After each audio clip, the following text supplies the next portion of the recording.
चाउल संग्रह पाई जो सरकार दौरान पैसा धान संग्रह पाई ओडिशा को देले ओडिशा सरकार को देले 3000 कोटी एवं एफसीआई को देले 2000 कोटी टंका एवं एफसीआई जिते बड़े तार चाउल संग्रह करने कथा समस्त चाउल जदि संग्रह हो पार ताहले जे परवर्ती धान प्रोक्योरमेंट सुरुखुरु हो पार। यही वर्ष जो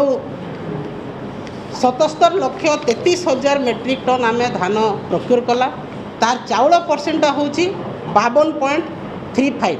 लाख मेट्रिक टन चाउल 52,35,000 मेट्रिक टन चाउल 77.33 लाख मेट्रिक टन धान चाउल तैयारी होला एवं से चाउल आमर केंद्र सरकार जहाँ तांकर हिताधिकारी योजना रही एनएफएससी रे खर्च है 23 लाख मेट्रिक टन एवं पीएम जीकेवाई रे खर्च है 9.50 लाख मेट्रिक टन आमर बड़का रहा 20 लाख मेट्रिक टन यही से 20 लाख मेट्रिक टन रु 13 लाख मेट्रिक टन ओडिशा सरकार को अनेक दाबी पर केंद्र सरकार से चाउल को उठेले किंतु बड़का 7 लाख मेट्रिक टन आम पाखे अच्छी जदि 7 लाख मेट्रिक टन चाउल आम पाखे अच्छी से बड़का चाउल जदि केंद्र सरकार नेबे नहीं ताहले आम धान किणा बिकार केमती सामिल हो पार। तो ओडिशार जो बीजेपी प्रवक्ता भाई माने अछंती बड़ बड़ कथा कहउचंती माइक रे प्रेस मीट रे से तांकर सरकार को कहीं दाबी करूना जे जो बड़का चाउल आम पेडी प्रोग्राम में केंद्र सरकार अच्छी जदि चाउल किणवार तांकर दायित्व जदि धान किणवार तांकर दायित्व पैसा देकी कहीं आम ऋण करके धान किणु पैसा पाइबू ना कहीं आम पाखे बड़का चाउल रहीटा नेबाई से केंद्र सरकार पाखे दाबी करूँ तांकर नेता मान पाखे तांकर मंत्री मान पाखे दाबी रखु जे बड़का चाउल ओडिशा रे कहीं रहिबो 7 lakh metric ton 7 lakh metric ton जोटा कि ओडिशा रे बड़का होगी अच्छी चाषी कूल से एथर बहुत हैरान होती जदि गोटे एजेंट भी आग जड़े अच्छी मिलर्स अच्छा जो मैंने कि एफसीआई रु चाउल नौ पाखे गच्छित हो जो टंकाटा देवा कथा एफसीआई से पैसा से दे पारानी फल तो मिलर्स माने सिक्यूरीटी दे पारे नहीं एवं सिक्यूरीटी नदेवा फल चाषी धान उठेबार विलम्ब है। तो यही सबू वैमातृक मनोभाव करुच्ची केंद्र सरकार ओडिशा को सब बेले पातर अंतर नीति रे रखुची सब बेले चाषी कूल को से अवहेला करुच्ची चाषी मारण नीति तांकर अच्छी चाषी मानक पई केवल प्रेस मीट रे कुम्भीर कांदना कले हेब नाही आमे चाषी पई काम करबा दरकार। ओडिशा सरकार माननीय मुख्यमंत्री आज जहाँ करुछंती ओडिशार कृषक मानक पई तांकर उन्नति पई तांकर उपार्जन वृद्धि पई ताहा केंद्र सरकार कहीं करना तांकर एठी जो अछंती नेतृमंडली से कहीं जाइए दाबी करूना केंद्र सरकार पाखरे जे आमर ओडिशा सरकार जो धान किणा बिका नीति रे सामिल होती तांकर बकेया पैठ करंतु तांकर सरप्लस चाउल को उठांतु किंतु से कथा नहीं से माने अधिकांश समय ओडिशा सरकार को बदनाम करिवार लागिछंती एवं चाषी कूल को विभ्रांत करिवार लागिछंती चाषी कूल किपरि जानिबे जे एइटा केंद्र सरकार रो काम नुह ओडिशा सरकार रो किंतु चाषी कूल को मजी मो विनम्र भाव रे निवेदन करी कहूची भाई माने केंद्र सरकार रो एजेंट भाव रे ओडिशा सरकार काम करूछंती तांकर जो केएमएस पीरियडटा रहिला धान प्रोक्योरमेंट धान किणा बिकार समय केंद्र सरकार निर्धारण करुछंती केते धान उठिबो केते टंका दिहबो ताहा केंद्र सरकार निर्धारण करुछंती आज 1868 थिला 1940 ला मात्र 72 टंका बढ़ी जोटा कि चाषी कूल को माने तांको प्रति गोटे अवमानना तांको प्रति गोटे अत्याचार भलिया कथा है तुम 1868 जितेबाला एमएसपी अच्छी मात्र 1960 टंका वृद्धि कर जोटा कि ओडिशा सरकार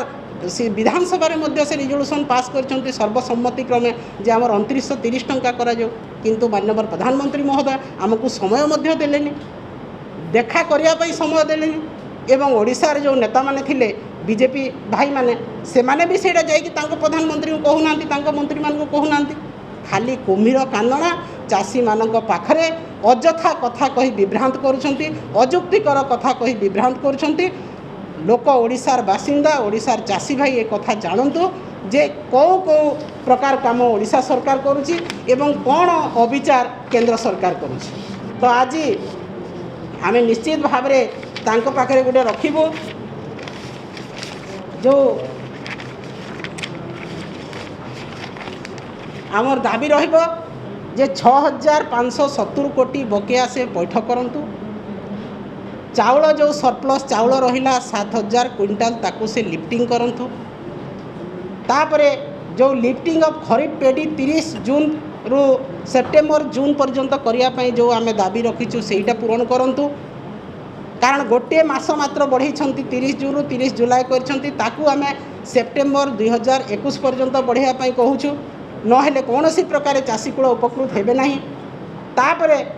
गवर्नमेंट ऑफ ओडिशा जो खरीफ प्रोक्योरमेंट 30 डेज रो टोकन रखिछंती, रबी प्रोक्योरमेंट पाई 15 दिन रखिछंती। से केएमएस पीरियड जदि बढ़ेइबे ताहेले जाई आमे टोकन अवधि बढ़ई पारिबो। तृतीय कथा हैला जे जहा आज केंद्र सरकार को जे कौन सी समय भी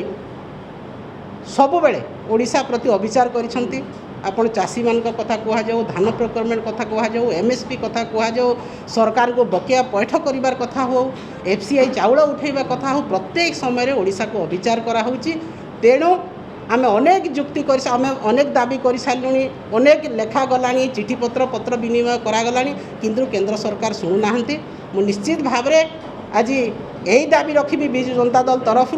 जे चाषी कूल को आपण माने अवहेला करंतु नहीं, चाषी मारण नीति करंतु नहीं। चाषी माने समस्ते जानिछंती किए काम करुछि किए काम करूनी। ओडिशा सरकार तांको पाई केते काम करुछि, ओडिशा सरकार किपरि भाव स्वच्छ नीति आरंभ करी तांकर तान किणा बिकारे उचित प्राप्य तांको दउछि, जहाँ केंद्र सरकार निर्धारित करिछंती मिनिमम सपोर्ट प्राइस। तेणु निश्चित भाव रे यहाँ जदि आमर बीजेपी शासित केंद्र सरकार जदि ए कथा न शुणिब ताहले निश्चित भाव रे चाषी भाई माने उपयुक्त जवाब देबे। तांको विगत दिन में दे सारी, विगत दिन में चाषी भाई माने सही बीजेपी लोकों को दे सारी ओडिशा रे जवाब। आगामी दिन में मध्य पछघुंचा देवे नहीं जवाब देवाई। एवं मु आज यही केंद्र सरकार का विरुद्ध रे जो चाउल उठाण हो नहीं, बकेया टंका बाकी अच्छी, से आसंता 20 तारीख दिन मंगलवार दिन समस्त एफसीआई गोडाउन सामने, एफसीआई ऑफिस सामने बिजु जनता दल ओडिशा तरफ गोटे प्रतिवाद सभा हम। प्रतिवाद करूँ आम जे एफसीआई किपरि भाव में धान उठाऊ नहीं, केंद्र सरकार किपरि अवहेला कर चाषी मान को, केंद्र सरकार का दोमुहा नीति, ओडिशार बीजेपी नेता मानकर कुंभीर कांदना प्रतिवाद रे एफसीआई गोडाउन सामने प्रतिवाद हेबो। एवं निश्चित भाव में ओडिशार चाषी कूल जानिबे जे प्रकृत रे तांको अवहेला किए करुछि एवं तांको सांगरे किए अछंती। धन्यवाद।